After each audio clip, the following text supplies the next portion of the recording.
Hello everyone, welcome to Sarvodaya classes. Sarvodaya classes में आप सभी का स्वागत है। हाल ही में श्रीलंका में हुए चुनावों के बाद अनुरा कुमारा दिसानायके इनको श्रीलंका का नए राष्ट्रपति के रूप में इनको चुन लिया गया है। यहाँ पर आप देख सकते हैं Anura Kumara the Dissanayake the new president of Sri Lanka, right. और ये क्या है, ये एक वामपंथी नेता हैं, राइट। यहाँ पर आप देख सकते हैं Anura Kumara Dissanayake the new president of India. और इनके अगर बैकग्राउंड की बात करें, फैमिली बैकग्राउंड की बात करें, तो ये एक स्मॉल फार्मर हाउस होल्ड से आते हैं और इनका कोई भी क्या है पिछला पॉलिटिकल करियर नहीं था और ना ही इनके परिवार से क्या है पॉलिटिक्स में कोई भी एक्टिव था। माँ इनकी क्या है एक हाउस होल्ड वाइफ थी और पिता इनके गवर्नमेंट सर्वे डिपार्टमेंट में क्या है जॉब करते थे, राइट। यहाँ पर सबसे विशेष बात यह देखने को मिली कि जब यहाँ पर इलेक्शन करवाए गए और इलेक्शन के बाद जब काउंटिंग चल रही थी तो काउंटिंग होने के बाद पिछले 6 डिकेड में ऐसा पहली बार हुआ है कि इलेक्ट किए जाने के लिए यहाँ पर सेकंड राउंड की काउंसिल करवाई गई। कहने का मतलब ये है कि जो श्रीलंका का कॉन्स्टिट्यूशन है उसके हिसाब से किसी भी कैंडिडेट को जीतने के लिए 50% प्लस वोट चाहिए होते हैं। पहले राउंड की काउंटिंग में इनको 42.31 यानी 42.31% क्या है वोट ही इनको मिली थी। और इसके अलावा जो इनके अपोजिशन में थे जिनका नाम था क्या साजिद प्रेमदासा, यहाँ पर आप देख सकते हैं, और थर्ड कैंडिडेट थे रानिल विक्रमसिंघे। यहाँ पर साजिद प्रेमदासा को 32% वोट से ही संतोष करना पड़ा। इस वजह से क्या है 50% का आंकड़ा ना छू पाने की वजह से यहाँ पर दोबारा गिनती करवाई गई, यानी कि अगले राउंड की गिनती करवाई गई और उसके बाद जो है इनको यहाँ पर चुना गया है, राइट। और ये श्रीलंका के 9वें राष्ट्रपति के रूप में क्या है यहाँ पर शपथ लेंगे, राइट। अब यहाँ पर अगर हम लोग और समझें चीज़ों को तो देखिए अब तक अगर देखा जाए तो श्रीलंका में टोटल 8 राष्ट्रपति हो चुके हैं। ये अगर आप काउंटिंग के आधार पर कहेंगे तो यहाँ पर आपको नंबर 9 देखने को मिलेगा और इनको 10वां राष्ट्रपति के रूप में बताया जाएगा। यहाँ पर आप देख सकते हैं ये list of president of Sri Lanka है, जिसमें अगर हम लोग सबसे पहले प्रेसिडेंट की बात करें तो विलियम गोपालवा था, राइट। और जो करंट प्रेसिडेंट चुने गए हैं वो यहाँ पर आप देख सकते हैं अनुरा कुमारा दिसानायके, राइट। इससे पहले आपको यहाँ पर रानिल विक्रमसिंघे देखने को मिल रहे थे जो एक्टिंग प्रेसिडेंट के रूप में यहाँ पर काम कर रहे थे। यहाँ पर आप देख सकते हैं कि appointed as acting president following the resignation of Gotabaya Rajapaksa who fled the country amidst the 2022 Sri Lanka political crisis. On 20 July 2022 he was created parliament the first office of president under the article 40 of the constitution. कहने का मतलब ये है कि साल 2022 में यहाँ पर हैवी प्रोटेस्ट हुए थे और प्रोटेस्ट की बात क्या है, जो यहाँ के प्रेसिडेंट थे, प्रेसिडेंट कौन थे तो देखिए यहाँ पर आप देख सकते हैं सॉरी यहाँ पर आप देख सकते हैं गोटाबाया राजपक्षे, ठीक। इनको क्या है 18 नवंबर 2019 को पदभार दिया गया था, कहाँ का, श्रीलंका के प्रेसिडेंट के रूप में चुना गया था। लेकिन देश की ज़रूरतों को ये पूरी नहीं कर पाए और पूरा ना कर पाने की वजह से इनके खिलाफ यहाँ पर हैवी प्रोटेस्ट देखने को मिला। और प्रोटेस्ट के बाद यहाँ पर 14 जुलाई 2022 तक क्या है इनका कार्यकाल रहा। ऑलमोस्ट कह सकते हैं 2 साल 7 महीने 26 दिन तक इन्होंने क्या है कार्य किया। और इसके बाद यहाँ पर इनके खिलाफ क्या देखने को मिला, बहुत बड़े स्तर पर जो प्रोटेस्ट है वो देखने को मिला, क्योंकि ये इकोनॉमी को, देश की इकोनॉमी को जो है ये संभाल पाने में नाकाम रहे।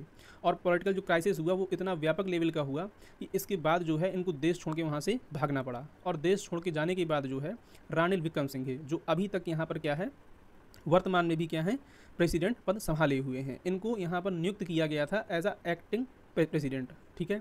अब उसके बाद क्या है 2022 के बाद यहाँ चुनाव देखने को मिल रहे हैं। रानिल विक्रमसिंघे ने ऑलमोस्ट 2 साल 2 महीने और 9 दिन क्या है यहाँ पर पदभार संभाला हुआ है। और अब यहाँ पर जो नए चुन गए हैं वो अरुणा कुमार दिसानायके को क्या है नए प्रेसिडेंट के रूप में चुना गया है, राइट। अब यहाँ पर थोड़ा सा हम यहाँ का पॉलिटिकल स्ट्रक्चर समझने का प्रयास करते हैं कि कौन कहाँ से आता है और कैसे इनको चुना गया है। तो देखिए श्रीलंका में 9th प्रेसिडेंशियल इलेक्शन कंडक्ट करवाए गए थे 21 सितंबर को, राइट। और 21 सितंबर के इस इलेक्शन में यहाँ पर 3 ही मेन कैंडिडेट थे, यानी कि जिनके बीच क्या है टक्कर देखने को मिल रही थी। पहले तो जो प्रेसिडेंट के तौर पर चुने गए हैं अरुणा कुमार दिसानायके, और ये एनपीपी के एक मतलब गठबंधन है, ये एक क्वालिस्ट पार्टी है। यहाँ पर आप देख सकते हैं the national peoples power is uh socialist political alliance इन श्रीलंका। और इसको साल 2019 में अरुणा कुमार दिसानायके के द्वारा ही क्या है इसको बनाया गया था। दूसरी पार्टी है यहाँ पर साजिद प्रेमदासा की, राइट। और तीसरे यहाँ पर देखने को मिलेंगे आपको रानिल विक्रमसिंघे जो क्या थे अभी तक यहाँ पर प्रेसिडेंट देखने को मिल रहे थे। इन्होंने किसी भी पार्टी से ना होकर के इंडिपेंडेंट यहाँ पर क्या है चुनाव लड़ा था। लेकिन यहाँ पर देखा जाए अगर तो 42.31% वोट इनको मिले हैं। और इसके अलावा 32.76% वोट जो है साजिद प्रेमदासा को मिले और 17.27% वोट जो कि बहुत कम था शेयर वो रानिल विक्रमसिंघे को यहाँ पर मिले हुए हैं, राइट। और ये सब चीज़ें क्या हैं, ऐसे टाइम पर हुई हैं जब देश की हालत क्या है, बहुत अच्छी नहीं है। अगर हम लोग यहाँ पर थोड़ा सा इसका डेटा देखने का प्रयास करें, इकोनॉमिक फैक्टर की बात करें, क्योंकि देखिए सबसे बड़ा मुद्दा श्रीलंका में क्या है, वो है आर्थिक स्थिति। तो यहाँ पर आप देख सकते हैं कि जीडीपी ग्रोथ के मामले में अगर मैं एडीबी की डेटा की बात करूँ, यानी कि एशियन डेवलपमेंट बैंक की डेटा की बात करूँ, तो देखिए साल 2022 में जो जीडीपी ग्रोथ है वो -7.3% थी, राइट। और इसके अलावा अभी जो फोरकास्ट किया गया है, यानी कि जिनका अनुमान लगाया गया है कि 2024 में 1.9% जीडीपी ग्रोथ रेट रहने वाली है। इन्फ्लेशन की बात करें तो जब यहाँ पर गोटबाया राजपक्षे के द्वारा पद छोड़ा गया तो उस टाइम पर यहाँ पर आप इन्फ्लेशन का रेट दे सकते हैं, कितना था, 46.4%। फिलहाल ये कंट्री क्या है, स्टेबल की ओर है और धीरे धीरे प्रयास किया जा रहा है कि ये क्या है, स्टेबल हो जाएगा। इस वजह से यहाँ पर जो करंट फिक्सल ईयर के लिए यहाँ पर जो फोरकास्ट किया गया है इन्फ्लेशन वो कितना है, 7.5%, राइट। और पर कैपिटा इनकम देखें तो वो भी क्या है, बहुत ज़्यादा यहाँ पर आपको देखने को नहीं मिलेगी। साल 2022 में तो ये -7.5 थी, लेकिन 2024 की बात करें तो यहाँ पर 2.2% और नेक्स्ट ईयर में ये 2.4% होने का अनुमान है, राइट। इसके अलावा मैंने आपको बताया यहाँ पर जीडीपी ग्रोथ कंट्री वाइज देखा जाए तो सबसे ज़्यादा आप देख सकते हैं कि हमारे भारत की क्या है, यहाँ पर जीडीपी ग्रोथ देखने को मिल रही है। अगर इस लिस्ट में आप नाम भी देखना चाहेंगे तो हो सकता है यहाँ पर आपको नाम जो है वो सबसे नीचे मिले। यहाँ पर 1.9% क्या है जीडीपी ग्रोथ है और सबसे ऊपर यहाँ टॉप में देखेंगे आप तो इंडिया, फिर बांग्लादेश, फिर मालदीव, फिर भूटान, राइट। इसके अलावा इन्फ्लेशन में देखा जाए तो इन्फ्लेशन में क्या है, पाकिस्तान सबसे ऊपर है। जो करंट सिनेरियो की बात की जा रही है तो यहाँ पर 25% का क्या है, इन्फ्लेशन देखने को मिल रहा है, राइट। इस तरह से क्या है यहाँ पर चीज़ें हैं, तो आने वाला समय भी क्या है इनके लिए बहुत अच्छा नहीं रहने वाला होगा। सबसे ज़्यादा यहाँ पर जो समस्याएं देखने को मिलेंगी वो ये होंगी कि जो आईएमएफ है, आईएमएफ के द्वारा जो लोन दिया गया है या आईएफ का जो लोन ले रखा है कंट्री ने, उसको चुकाने के लिए यहाँ पर जो कह सकते हैं जो सरकार है, सरकार में एग्रीमेंट लेवल पर काम यहाँ पर हो रहा है। कहने का मतलब ये है कि जब एक देश बहुत बड़े स्तर पर किसी बड़ी संस्था से पैसा लेता है तो पैसा लेने के बाद अगर वो पैसे को चुका पाने में नाकाम हो जाता है या पैसा नहीं दे पाता है टाइम पर, तो फिर जो संस्थाएं होती हैं इस तरह की, वो उनके जो स्ट्रक्चर है उसमें भी क्या है, हस्तक्षेप करना स्टार्ट कर देती हैं। यानी कि यहाँ पर देखिए आप देख सकते हैं, the staff level agreement is subject to the approval by IMF management and the IMF executive board in the period ahead contingent on. यानी कि आईएमएफ से जो लोन ले रखा है उसको कैसे इनको चुकाना है और श्रीलंका में जो बनाई गई नीतियाँ होंगी वो किस तरह से होंगी, इसको भी क्या है जो अदर इंस्टीट्यूशंस होते हैं वो मैनेज करते हैं। अगर आप पूछें कि कितना कर्ज है इनके पास, तो the EEF arrangement was approved by the IMF executive board for a total amount of SDR 2.3 billion या about two 3 billion on March 2023, right.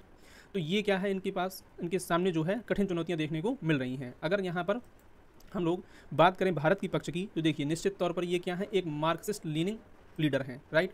और कहीं ना कहीं इनका झुकाव जो है चाइना की तरफ देखने को मिलेगा। लेकिन यहाँ पर मैं आपको ये भी कंफर्म कर दूँ कि इनका कहना यही है कि हम भारत के साथ संबंध भी क्या है, मजबूत रखेंगे। अब आगे देखना ये होगा कि ये देश में किन बदलावों को लाते हैं, किन चेंजेस को लाते हैं जिसको लेकर के इनको चुना गया है। श्रीलंका के लोगों की मांग यही थी कि एक ऐसे नेता को चुना जाए जो क्या करे, देश को, जिसकी अर्थव्यवस्था है जिस बदहाली से गुजर रही है उससे इनको क्या किया जा सके, निकाला जा सके। तो आगे आने वाले टाइम पे क्या है ये चीज़ मालूम चलेगी। अब इस सब को लेकर के भारत के द्वारा जो भारत इंडिया श्रीलंका आप कह सकते हैं, तो इनके द्वारा भी क्या है, इनको यहाँ पर विशेष दी गई है। यहाँ पर आप देख सकते हैं president elected Anura Dissanayake conveyed greeting from India leadership and congratulated him on winning the peoples mandate. यानी कि लोगों ने इनको जनादेश दिया है। भारत के जो यहाँ पर एम्बेसडर हैं, कहाँ पर, श्रीलंका में, उनके द्वारा जो है इनको यहाँ पर विश किया गया, राइट। तो आगे देखना होगा कि भारत के साथ संबंधों को लेकर के इनका रुख क्या रहता है और ये किस तरीके से चीज़ों को लेकर के आगे चलते हैं। आई होप कि आपको चीज़ें समझ में आई होंगी कि यहाँ पर किनको चुना गया है, कौन से नंबर के ये प्रेसिडेंट होने वाले हैं, भारत के साथ इनके संबंध क्या होने वाले हैं, ये अगर सत्ता में रहते हैं तो इनके साथ सामने कौन कौन सी चुनौतियाँ देखने को मिलेंगी। इसके अलावा साल 2022 में जो गोटबाया राजपक्षे थे उनको किस वजह से देश को छोड़ना पड़ा था, इन सारी चीज़ों को मैंने इस वीडियो के माध्यम से आपको बताने का प्रयास किया है। अगर आपको वीडियो पसंद आया हो तो प्लीज़ चैनल को सब्सक्राइब कर लीजिएगा और वीडियो को भी लाइक कर दीजिएगा। Thank you for watching. जय हिंद, जय भारत।